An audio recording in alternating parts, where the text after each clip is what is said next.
ថ្ងៃនេះគឺខ្ញុំមកបុកល្ហុងជាមួយនឹងអំពិលខ្ចីហើយគ្រឿងផ្សំរបស់ខ្ញុំគឺមានដូចក្នុងវីដេអូចឹងណាបងប្អូនមានជីសមុខល្ហុងជាមួយនឹងអំពិលខ្ចីហើយកាន់តែពិសេសមួយទៀតគឺមានជាមួយនឹងកំពឹសនិយាយទៅបើអត់មានកំពឹសគឺអត់ឆ្ងាញ់ទេបុកល្ហុងនឹងចឹងណាតែបើបងប្អូនចង់ដាក់ជាមួយនឹងក្តាមទៀតក៏រឹតតែឆ្ងាញ់ដែរហើយឥឡូវហ្នឹងគឺខ្ញុំចាប់ផ្ដើមបុកហើយណាបងប្អូនគឺខ្ញុំដាក់ជាមួយនឹងខ្ទឹម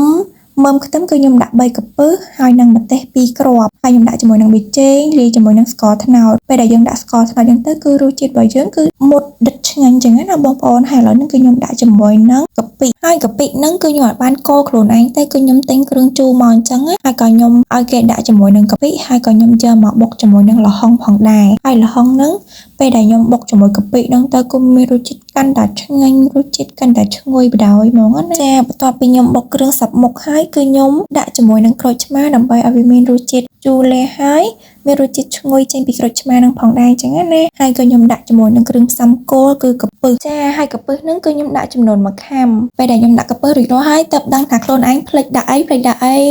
ហើយសំខាន់ជាងគេទៀតណាភ្លេចដាក់អំពិលខ្ចីដាក់តាមក្រោយនឹងបដ ாய் ហ្មងទៅ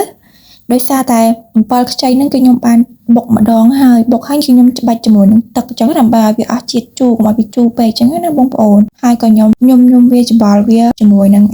កាពឹសអីហ្នឹងដើម្បីឲ្យវាចូលជាតិអញ្ចឹងណាហើយកន្លែងនេះគឺខ្ញុំស្ទើរជាមួយនឹងក្រូចឆ្មាក៏ខ្ញុំដាក់ជាមួយនឹងក្រូចឆ្មាបន្ថែមទៀតហ្មងទៅដោយសារតែអំពិលខ្ចីហ្នឹងគឺខ្ញុំច្បាច់វាឡើង3ទឹក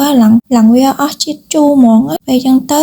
មានតែក្រូចឆ្មាបន្ថែមទៀតណាមួយក្រូចឆ្មាពេលដែលយើងដាក់ទៅវាឈ្ងុយផងមានជាតិជូរលះចឹងណានិយាយទៅបងប្អូនបុករបៀបម៉េចគឺចាំជួយខមមិនប្រាប់ខ្ញុំផងប៉ុន្តែនេះគឺខ្ញុំបុកល្ហុងតាមរបៀបខ្ញុំចឹងណាបងប្អូនប៉ុន្តែរសជាតិឆ្ងាញ់ដូចគ្នាហើយឥឡូវនេះគឺខ្ញុំចាប់ផ្ដើមដាក់ជាមួយនឹងល្ហុងហើយគឺខ្ញុំធ្វើការច្បល់នឹងញុំជាមួយនឹងល្ហុងហើយនឹងកាពឹសដែលខ្ញុំបានបុកនឹងផ្សំគ្រឿងរួចរាល់ចឹងណាបងប្អូនហើយដើម្បីឲ្យបុកល្ហុងខ្ញុំមានរសជាតិចាស់ក្លិនកាន់តែឈ្ងុយគឺខ្ញុំដាក់ជាមួយនឹងជីសព្វមុខនេះដូចបងប្អូនបានឃើញចឹងណាហើយខ្ញុំធ្វើការច្បល់ជាមួយនឹងបុកល្ហុងជាមួយនឹងកាពឹសដែលខ្ញុំបានផ្សំគ្រឿងបានដាក់តាំងពីដើមមកចឹងណាហើយជាចុងក្រោយគឺខ្ញុំបន្ថែមជាមួយនឹងជីណានិងស្លឹកខ្ទឹមបន្តិចដែរចឹងណាហើយនេះគឺជាសមិទ្ធផលដែលខ្ញុំបញ្ចេញស្នាដៃដោយខ្លួនឯងចឹងណាបងប្អូនរ៉េតឲ្យប៉ុន្មានដែរនិយាយទៅចាំជួយរ៉េតឲ្យខ្ញុំផងណាជាមួយនឹងរូបសម្រស់ហើយនឹងរសជាតិ